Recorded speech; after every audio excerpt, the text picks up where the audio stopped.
ദൈവമേ കർത്താവേ, പല വീടുകളുണ്ട് കർത്താവേ, അത് തമ്മിൽ പിരിയാൻ പോകുന്നവർ, പിരിഞ്ഞു കഴിഞ്ഞവർ, മക്കള് വഴിയാധാരമായവർ, അപ്പന്റെ അമ്മയുടെ കയ്യിരിപ്പ് കാരണം മക്കള് അനാഥാരപ്പെട്ടിരിക്കുന്നവരും, മക്കൾക്ക് വെറുപ്പ് തോന്നുന്ന, അപ്പനും അമ്മയുടെ വെറുപ്പ് തോന്നുന്ന ഒരു മക്കളുണ്ട്. അവരെ എല്ലാം കർത്താവേ ആന്തരികമായ സൗഖ്യം നൽകുന്ന നീ അനുഗ്രഹിക്കണം പ്രാർത്ഥിക്കുന്ന ഈശോയെ. അധ്വാനിച്ച് എല്ലൊക്കെ ഒടിഞ്ഞിട്ടും കർത്താവ് കുടുംബത്തിലെ കാര്യങ്ങൾ നടത്തിക്കൊണ്ടുപോകാൻ പറ്റുന്നില്ല ഈശോയെ.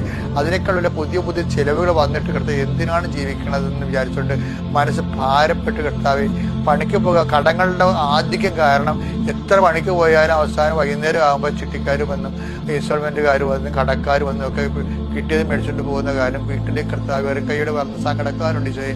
അവർക്ക് എല്ലാം ജീവിക്കാനുള്ള പുതിയ വഴി കാണിച്ചു കൊടുക്കണം പ്രാർത്ഥിക്കുന്ന കർത്താവ്. ദൈവത്തിന്റെ കരുണ 38 വർഷം ഞാൻ അർപ്പിച്ച കൃപാനയുടെ ശക്തിയാൽ ലക്ഷക്കണക്കിന് മനുഷ്യരുടെ മേൽ കൈവച്ച് പ്രാർത്ഥിച്ച് ആ മനുഷ്യന്മാരെ ചെയ്തിട്ടുള്ള വിശ്വാസത്തിന്റെ പുകഴ്ചയിൽ യേശുക്രിസ്തു നാമത്തിൽ ദൈവവേദനെ ഇന്നത്തെ ദിവസം നീ പോകുന്ന എല്ലായിടത്തും നിന്റെ ദൈവം നിന്റെ കൂടെ ഉണ്ടാകാൻ കൃപാസ്ഥാനത്താറെ ജീവനോടെ പ്രത്യക്ഷയുടെ പരിശുദ്ധ അമ്മയെ ഞാൻ നിന്റെ കൂടെ അയക്കുന്നു. നീ അമ്മ നിന്നെ സന്ധിക്കാൻ സഹായിക്കുകയും നീ തിരികെ വരുന്ന കാലത്ത് സന്തോഷത്തോടെ കണ്ണുനീരോടെ അവർ വിതക്കാൻ പോകുന്നു.